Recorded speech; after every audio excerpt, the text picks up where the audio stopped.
সারা দুনিয়ার সমস্ত বেদিনী শক্তি মুসলমানকে দুনিয়ার থেকে নিঃশেষ করার জন্য, সুস্বাদু খানার জন্য যেরকম মানুষ দস্তরখানে ভাঙ্গা পড়ে, এরকম সারা দুনিয়ার মানুষ ভাঙ্গা পড়বে। তো সাহাবা জিজ্ঞাসা করছে, ইয়া রাসূলুল্লাহ, ওই দিন কি আমাদের সংখ্যা কম হবে? তো বলছে, না, তোমরা সংখ্যা অনেক হবে। আজকে 200 কোটি মুসলমান, কিন্তু আজকে যতটুকু মুসলমান নির্যাতিত, আজকে যতটুকু মুসলমান নিষ্পেষিত, আজকে মুসলমান যতটুকু ঘৃণিত, আজকে মুসলমান যতটুকু ধিক্কিত, আজকে মুসলমান যতটুকু অবহেলিত, আজকে মুসলমান যতটুকু লাঞ্ছিত, 50-60 বছর আগে 200 কোটি ছিল না। মনে হয় বর্তমানের তুলনায় মুসলমান 100 গুণ কম লাঞ্ছিত ছিল, বঞ্চিত ছিল, দীক্ষিত ছিল, ঘৃণিত ছিল, কম ছিল। কিন্তু আজকে যতটুকু এতটুকু ছিল না। আমি কি বুঝাইতে পারতেছি? খোদার ওয়াস্তে আওয়াজ করেন না। যে যেই অবস্থায় আছে দাঁড়ায় থাকেন, অসুবিধা কি? কেন আওয়াজ করতেছেন আপনারা? দিনই কথা। কিন্তু এত বড় মজমা আসছে, যদি কিছু না নিয়ে যাইতে পারে দিলের খোরাক, তাহলে এই মজমা তো হবে একটা, মনে করেন, প্রদর্শনী। যেমন আমাদের জীবনটা, মুসলমানের জীবনটাই এখন প্রদর্শনী হয়ে গেছে। বাস্তবতা বলতে কিছু নাই। আমি নিয়ে যাইতেছি আপনাদেরকে ওই দিকেই, অল্প সময়ের ভিতরে নিয়ে যাব। পায়ে হাত রাখি, আওয়াজ করেন না, বিলকুল চুপ হয়ে যান। কেউ দাঁড়ায় আছে, দাঁড়ায় থাকুক। সে যদি দাঁড়ায় শুনতে পারে, আপনার সমস্যা কি? আপনি দেখতে কষ্ট হয়, এটাই তো বলবেন। আজকে একটু মাইনা নেন যে দেখলাম না, এতটুকু কি মানা যায় না? এই জন্য আওয়াজ করতে হবে। আওয়াজ বন্ধ হয়ে গেলেই লাউড স্পিকারের আওয়াজ সবার কাছে পৌঁছবে। এতগুলা লোক যদি আওয়াজ করে, তো লাউড স্পিকার কি করবে বলেন? আপনারা চিল্লানি শুরু করেন, দেখেন লাউড স্পিকার হাওয়া, ওর চিৎকার কোনো কাজে দিবে না।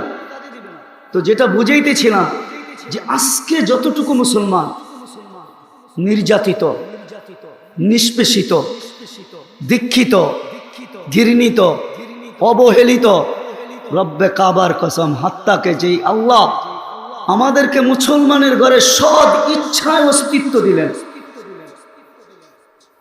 আজকে ওই মুসলমান পর্যন্ত ভাবে যে আমি মুসলমানের ঘরে জন্ম নিলাম কেন? কি ভাবে না? অস্বীকার করতে পারবেন? ও নিজে পর্যন্ত বলে, আমি কেন মুসলমানের ঘরে জন্ম নিলাম? আমাকে কেন মুসলমানের ঘরে জন্ম দিল? যে আল্লাহ সদিচ্ছায় মুসলমানের ঘরে অস্তিত্ব দিয়েছেন। সত্য এটাই, আপনি আজকে ভাবতে পারেন যে ইসলামের মূল্যবোধ আপনার কাছেও নাই, যাকে আল্লাহ মুসলমানের ঘরে সদ ইচ্ছায় অস্তিত্ব দিলেন। মাইয়ুরিদিল্লাহু আইয়াহদিয়াহু ইয়াশরাহ সাদরাহু লিল ইসলাম। যে আল্লাহ ইসলামের জন্য আপনাকে নির্বাচিত করলো, ইলেকশনে না সিলেকশনে, আল্লাহর কুদরতি হাত দিয়া নির্বাচিত করলো। ওই মুসলমানের যুবক ভাবে যুবক, যুবতী ভাবে নারী ভাবে, পুরুষ ভাবে, শিক্ষিত ভাবে, অশিক্ষিত ভাবে, যে আমাকে আল্লাহ মুসলমানের ঘরে অস্তিত্ব দিল কেন? যদি এটা না ভাবত, তাইলে সৃষ্টির সেরা ধর্ম, ইন্নাদ-দীন ইনদাল্লাহিল ইসলাম, ইসলাম একমাত্র মনোনীত ধর্ম, তাইলে ও বিজাতির এশকে পড়লো তো পড়লো কেন? বিজাতির মতো পোশাক কেন? চাল কেন? চলন কেন? উঠা কেন? বসা কেন? শোয়া কেন? ঘুমানো কেন? খাওয়া কেন? গোসল কেন? কাপড় কেন? চুপড় কেন? বিয়া কেন? শাদী কেন? প্রত্যেকটা জিনিস বিদাতির স্টাইলে আমরা অভ্যস্ত। নাইলে 14 তারিখ কি মুসলমানের কালচার? মুসলমানের কালচার তো হইল 365 দিন তুমি যাকে ভালোবাসো তাকে 365 দিন তুমি ফুল দিবে। বিজাতির তরিকা হইল 364 দিন জুতা মারবা, একদিন শুধু একটা ফুল নিয়ে দিয়া বলবা ইউ আর মাই হানি, তুমি আমার মধু। এটা তো বিজাতির তরিকা ছিল না। বিজাতির তরিকা তো হলো বৎসরে একদিন। কয়দিন? আর মুসলমানের তরিকা 365 দিন। মানুষকে ভালোবাসবে 365 দিন। বিজাতির মুসলমানের উচিত তো ছিল যে 31st নাইট যেদিন আসবে ওই দিন সারা দুনিয়ার মুসলমান মসজিদে আল্লাহর কাছে সেজদায় পড়া দোয়া করতে থাকবে, আল্লাহ সামনের যেই বৎসরটা আসতেছে 12টা 1 মিনিটে আল্লাহ ওইটা যেন মঙ্গল নিয়ে আসে, অমঙ্গল না নিয়ে আসে। এই দোয়ার ভিতরে 31st নাইটকে স্বাগত জানাবে। মুসলমানের রীতি তো এটা ছিল না যে প্রত্যেকটা বাড়ির ছাদকে 31st নাইটের প্রত্যেকটা বাড়ির ছাদকে 31st নাইটকে বিজাতির মতো স্বাগত জানানোর জন্য স্টেজ বানায় ফেলবে। এটা কি ছিল? বিজাতিও তো এতটুকু করে না। আমি তো 31st নাইট আমেরিকাতে দেখছি, এত তো করে না যত বাংলাদেশে করে। আমি তো 14 তারিখও আমেরিকাতে দেখছি, এত ফুল তো কেউ কিনে না যত ফুল বাংলাদেশে কিনে।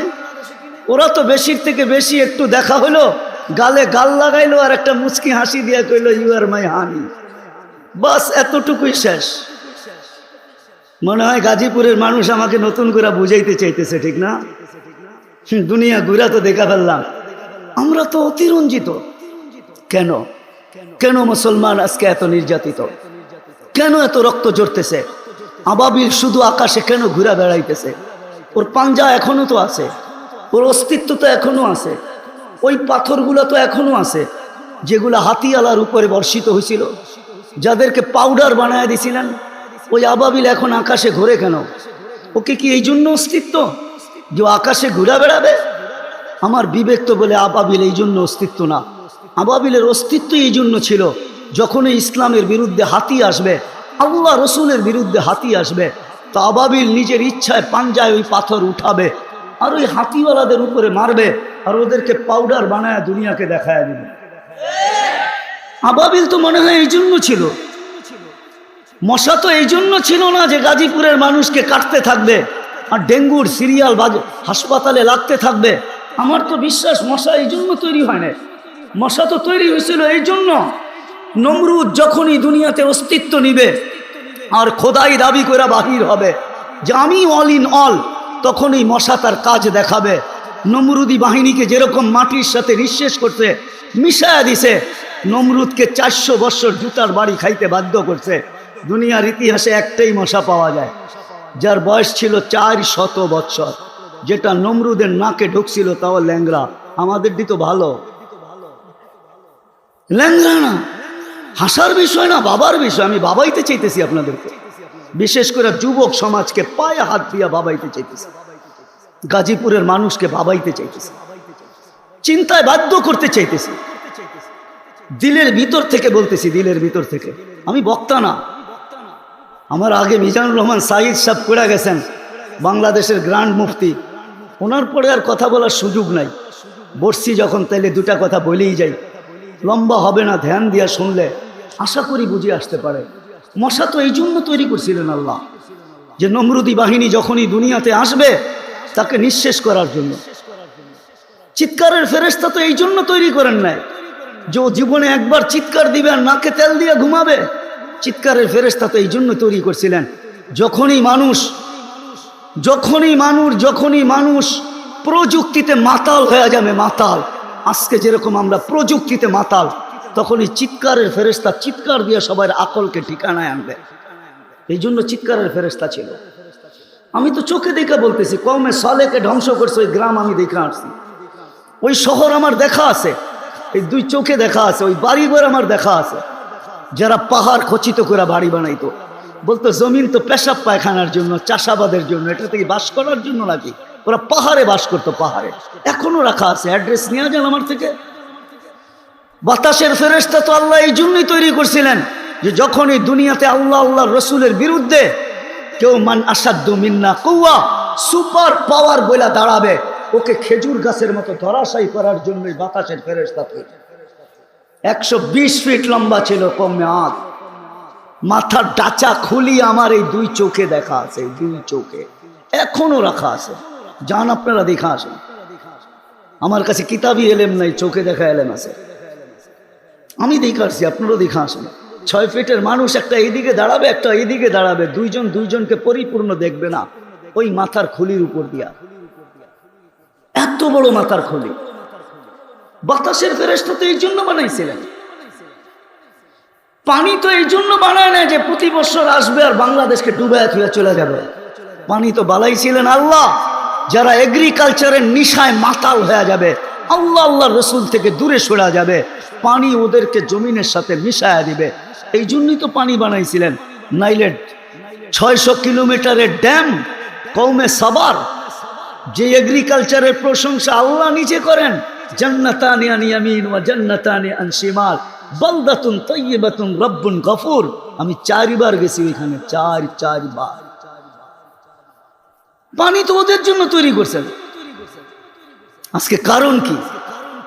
কারণ বলেই আমি শেষ করতেছি। কারণ কি আজকে? কেন মুসলমান এত লাঞ্ছিত, মুসলমান এত দীক্ষিত? বলার আগে আরেকটাও বলি, কোন সাজে আমরা সাজি নাই? বিজাতির কোন সাজটা বাকি আছে যেই সাজে আজকে মুসলমান সাজে নাই? কোন সাজ বাকি আছে? কয়েকজন হুজুরের কথা, হুজুর কয়জন পার্সেন্টেজে বাংলাদেশে? কয়জন হুজুরের কথা বাদ দেন, তাবলীগালা দিনদার কয়জন? 1% না বাংলাদেশে। হুজুর কয়জন দুনিয়াতে? বাকি 99%ই তো আমরা ওদের সাজে সেজে গেলাম। ওদের মতো বিয়া, ওদের মতো শাদি, ওদের মতো খাওয়া, ওদের মতো 3 কোয়ার্টার, ওদের মতো হাফ কোয়ার্টার, ওদের মতো টি শার্ট, ওদের মতো জিন্সের প্যান্ট, ওদের মতো টাই, ওদের মতো চেহারা। সকাল হইতে দেরি, শেভ করতে দেরি করি না। সব রঙিন তো ওদের রঙে রঙলাম, কিন্তু তারপরও তো ওরা আমাদেরকে বুকে নেয় না, পিঠেই রাখে। আর কবে নিবে আপনাকে বুকে? মুসলমানও আমি নিয়ে যাইতেছি জায়গায়, রব্বে কাবার কসম, যাকে আল্লাহ মুসলমানের ঘরে সদ ইচ্ছায় অস্তিত্ব দিচ্ছেন, সর্বশ্রেষ্ঠ নবীর উম্মত হিসাবে যাকে আল্লাহ নির্বাচিত করছেন, রব্বে কাবার কসম, যতই আমরা ওদের রঙে রঙ্গি না কেন, আমি দুনিয়া ঘুরা বলতেছি, ঘুরা। এই পোশাকেই তো দুনিয়া ঘুরি। একটা দুটা তো হয় নাই। রব আলহামদুলিল্লাহ সুম্মা আলহামদুলিল্লাহ, 99টা হয়ে গেছে। দোয়া করেন যেন সেঞ্চুরিও পুরা হয়। আমি তো ঘুরা বলতেছি, তোমরা আমাদেরকে মিডিয়া দিয়ে কি বুঝাবে? গুগল দিয়ে তোমরা আমাকে কি বুঝাবে? আমি তো চষতে চষতে চোখের পাওয়ার নষ্ট করে ফেলছি, পায়ের জুতা ক্ষয় করে ফেলছি। এই জন্য ভিতর থেকে বলতেছি, যতই আমরা রঙিন হই না কেন, রব্বে কাবার কসম, আল্লাহ বলে লা ইয়ানজুরু ইলা সুয়ারিকুম ওয়ালা ইলা আজসামিকুম। সারা দুনিয়ার বিজাতীয় বলে লা ইয়ানজুরু ইলা সুয়ারিকুম, আমরা তোমাদের রূপ রেখার দিকে দেখি না, আমরা দেখি তোমাদের, এটাকে কি বলে, আমরা দেখি তোমাদের, আরে সফটওয়্যার দেখি আমরা, সফটওয়্যার। আমরা তোমাদের সফটওয়্যারে যায় দেখি কে কে ধর্মের জায়গায় ইসলাম লেখা আসছো, আমরা এটা দেখি। আমরা তোমাদের এই রূপরেখা দেখি না, যে তুমি আমার মতো শেভ করলে কি না। আমি ফিলিস্তিনের বিরুদ্ধে যাইতেছি না। বসনিয়া আপনারা দেখেন নাই, গণহত্যা বসনিয়াও হয়েছে, বসনিয়া আপনারা চোখে দেখেন নাই। আমি ফিলিস্তিনের বিরুদ্ধে যেতেছি না। ফিলিস্তিন আপনারা দেখেন নাই, আমি চোখে দেখছি। আপনারা দেখেন নাই, মিডিয়ায় দেখছেন ফিলিস্তিন, চোখে দেখেন নাই ফিলিস্তিন। আজকে মুসলমান কেন নির্যাতিত? রব্বে কাবার কসম, মুসলমান আজ যদি মুসলমান 3টা কাজ না করলো, আজকে যদি এই মজলিস থেকে যদি আমরা 3টা জিনিসের আপনি আর আমরা প্রতিবাদ করতেছি, আমি প্রতিবাদের বিরুদ্ধে না, গাজাওয়ালারা প্রতিরোধ করতেছে, ঠিক না? সত্য তো?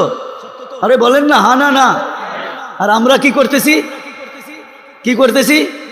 এই মজমায় কয়জন আছে যেদিন থেকে গাজায় হামলা শুরু হয়েছে, যে আমি ডেলি 2 রাকাত নফল নামাজ সালাতুল হাজাত গাজা আলাদের জন্য পড়ছি, আর সেজদায় যায় আল্লাহর সামনে চোখের পানি জড়ায় বলছি, মালিক তুই জানিস আমি কোথায় আছি, তুই জানিস আমার ক্ষমতা কতটুকু আছে, আমি ওদের সঙ্গ কতটুকু দিতে পারবো। মালিক আমি তো যাইতেও পারবো না, সঙ্গ দিতে পারবো না, আমার হাত পাও বাঁধা, শুধু মুখটা খোলা, আমি প্রতিবাদ করতে পারি, কিন্তু মালিক আমি প্রতিবাদের সাথে সাথে 2 রাকাত সালাতুল হাজত পড়া তোর দুয়ারে আর্তনাদ করতেছি, মালিক তুই একটু মেহেরবানি করে নাই মাস। কয়জন হাত উঠাইতে পারবেন? প্রতিবাদী স্লোগান দিতে তো অনেক অভ্যস্ত, ঠিক না? বলেন কয়জন হাত উঠাইতে পারবেন? হুজুররা সহ বলেন। রাগ হয়ে গেলেন? হ্যাঁ, পায়ে হাত রাখি রাগ হইলে। রাগ হয়ে গেলেন? উচিত ছিল আমাদের ওই দিন থেকে রাত্রটা যখন হয় তখন গাজাওয়ালাদের ঘুম হারাম হয়ে যায়, হারাম। একই তো শরীর ছিল, আল্লাহ রসুল তো বলছে এক শরীরের মতো মুসলমান। শরীরের যেই কোনো অঙ্গে ব্যথা হইলে সারাটা শরীর কাতরাইতে থাকে। গাজায় মানুষ রাত্রে ঘুমায় না। আপনি বাংলাদেশে ঘুমান তো ঘুমান কি কইরা? আজ 15 রাত্রেই যদি বাংলাদেশের 12 কোটি মুসলমান আল্লাহর কাছে সেজদায় পড়া কাঁদতে থাকতো, হতে পারতো কারো সেজদা আরো সে যায় হিট করতো, হিট। কারো সেজদা আরো সে যায় হিট করতো, আরো সেই বলতো আমার এখানে হিট করে কে? তো আল্লাহ বলতো গাজার জন্য করতেছে। হতে পারতো আরো সে বলতো মালিক তাইলে তাকান না। একজনও তো হাত উঠাইতে পারলেন না। আরেকটা বলবো না, তাই সেটাও পারবেন না। উচিত ছিল আমাদের ডেলি 2 রাকাত নফল পড়া, সালাতুল হাজত পড়া। শুধু প্রতিবাদী আমরা বিশ্বাসী, ঠিক না? বাস্তব বললেই আমরা ভালো না, ঠিক না? অনেকে আমাদের বিরুদ্ধে লেখে ওনারা ভালো না। দিলে আসলো এই জন্য বলতেছি। কি উচিত ছিল না ছিল না? বলেন কি বলে? ওয়াস্তাইনু বিসসবরি ওয়াসসালাহ, কোরআনের হুকুম না হুকুম না? হ্যাঁ, উচিত ছিল। কে কে আজকের থেকে পড়বেন? হাত উঠান। হ্যাঁ, ওয়াদা পাক্কা? আল্লাহ কবুল করুক না। মা উচিত ছিল আমাদের ডেলি 1 টাকা গাজার জন্য সদকা করা। আর সাদকা তো তারুদ্দুল বালা। মালিককে নামায় নিয়ে আসেন না, আপনি কতক্ষণ লড়বেন? খুলিকাল ইনসানু যায়ীফা ওয়া হুয়াল কাবিয়ুল আজিজ। শক্তিশালীকে নামায় নিয়ে আসেন না। 1 টাকা কয়জন সদকা করছি? উচিত ছিল ডেলি 1 টাকা সদকা করা। নিয়ত করেন 1 টাকা ডেলি গাজার নামে সদকা করেন, যে আল্লাহ গাজার মুসলমানদের জন্য, ফিলিস্তিনের মুসলমানদের জন্য, সারা দুনিয়ার মুসলমানের জন্য 1 টাকা সদকা করলাম। রব্বে কাবার কসম, হতে পারে আপনার সদকা এতটুকু পাওয়ারফুল হবে যে এইখান থেকে উঠবে আর ইসরায়েলে যে অ্যাটম বোম হয়ে পড়বে। বিশ্বাস হয় না? না, মনে হয় না। কেন? ইতিহাস পড়ি না তো কোত্থেকে হবে? ইতিহাস যদি পড়তাম তাহলে বুঝতে পারতাম যে হ্যাঁ কারো না কারো সদকা এরকম পাওয়ারফুল হইতে পারে যে এইখান থেকে উঠবে, 1 টাকা উঠবে আর গাজায় যায় অ্যাটম বোম হয়ে পড়বে। সারা দুনিয়া তাক লেগে যাবে এটা কোত্থেকে আসলো। কোন দেশের মানুষ কেস করছে 2020-এ করোনার বিরুদ্ধে? কে কেস করছে? হ্যাঁ করছে মনে হয়, হইতে পারে। মাঝে মাঝে মিডিয়ায় দেখি আকল ছাড়া মানুষ, ঠিক না? নাম বললাম না। মাঝে মাঝে দেখি গরমের বিরুদ্ধে কেস করে। হ্যাঁ, ওরে নিয়ে গেলে মনে হয় পাবনাও রাখবো না। তবু আমাদের এখানে রুগীর একটা কোয়ালিটি আছে, এটা কোয়ালিটি ছাড়া রুগী এটা চলবো না আমাদের, ঠিক না? ঠিক না? করোনার বিরুদ্ধে কে কেস করছে? তো যেটা বলতেছিলাম মেরে দোস্ত, এতক্ষণ পরে ঠিক জায়গায় এসে যেটা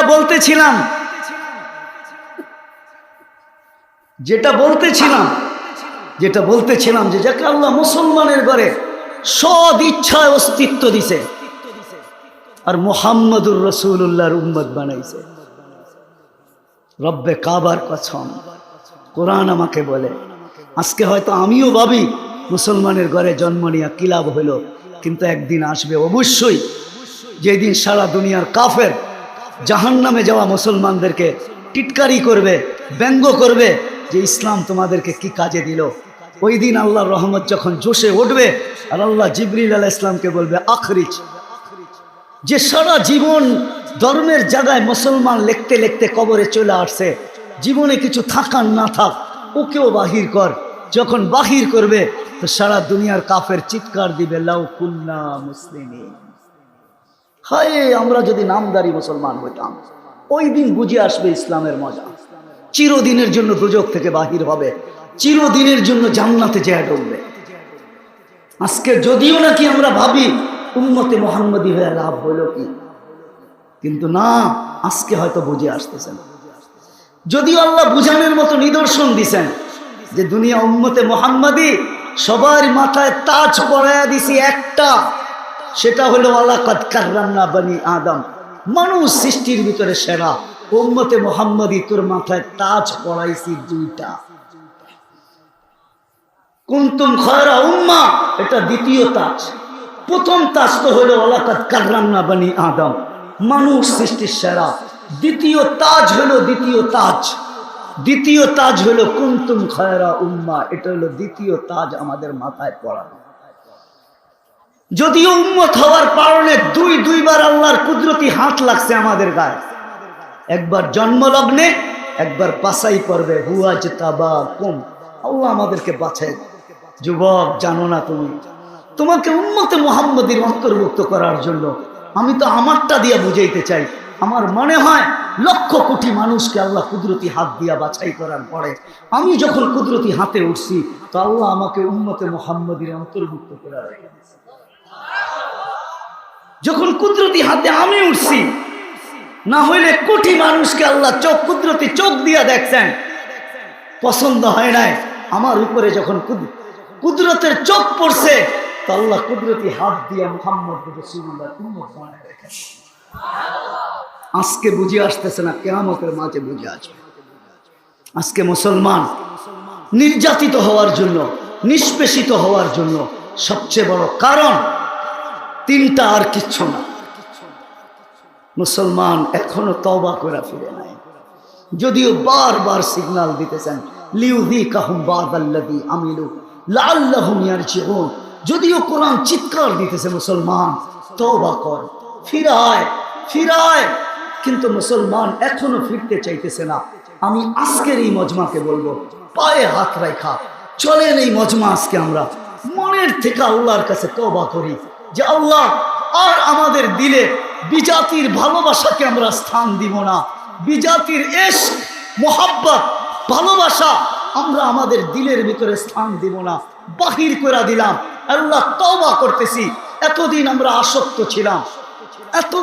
আসক্ত ছিলাম, ওটার থেকে তওবা করলাম। রাজি তওবা করতে?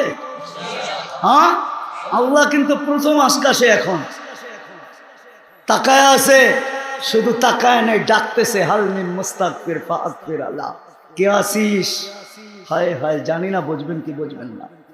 সারাদিন হাত প্রসারিত করে বসা থাকে যে কেউ আসুক আর তওবা করো। রাত্রের 3 ভাগের 1 ভাগ পর্যন্ত হাত প্রসারিত করে বসা থাকে যে কেউ আসুক আর তওবা করো। 3 ভাগের 1 ভাগ যাইতে দেরি, আল্লাহ নাইমা আসতে দেরি করেন না। আমাদের দিকে তাকায় না, বন্ধুর দিকে তাকায়, বন্ধুর দিকে। কেননা বন্ধুর সাথে প্রতিশ্রুতি দিছি, বন্ধুকে লজ্জিত করব না, রাজি করে ছাড়বো। উম্মতকে যদি মাপ না করলাম, উম্মত যদি মাপ না পাইলো, তাইলে বন্ধু লজ্জিত হয়ে যাবে। এই জন্য 3 ভাগের 1 ভাগ পর্যন্ত হাত প্রসারিত রাখেন, তারপরে আর প্রসারিত করেন না। প্রথম আকাশে নাইমা ডাকতে শুরু করেন হাল মিন মুস্তাগফির। এখন কিন্তু ডাকতেছেন, রাজি তওবা করতে? হাত উঠায়া বলেন তাইলে যে বিজাতির ইশক আর মোহাব্বত থেকে তওবা করলাম। সত্য পাক্কা দিলের ঠিকানা, মানে মুখের ঠিকা নামান? তাইলে দিলের ঠিকা হলে আমি বলতে পারি কসম খায়া গুনাহ মাফ। আর যদি মুখের ঠিকা হয় তাহলে আব্দুল কাদের জিলানির কথা সত্য, লিসানুকা মুমিন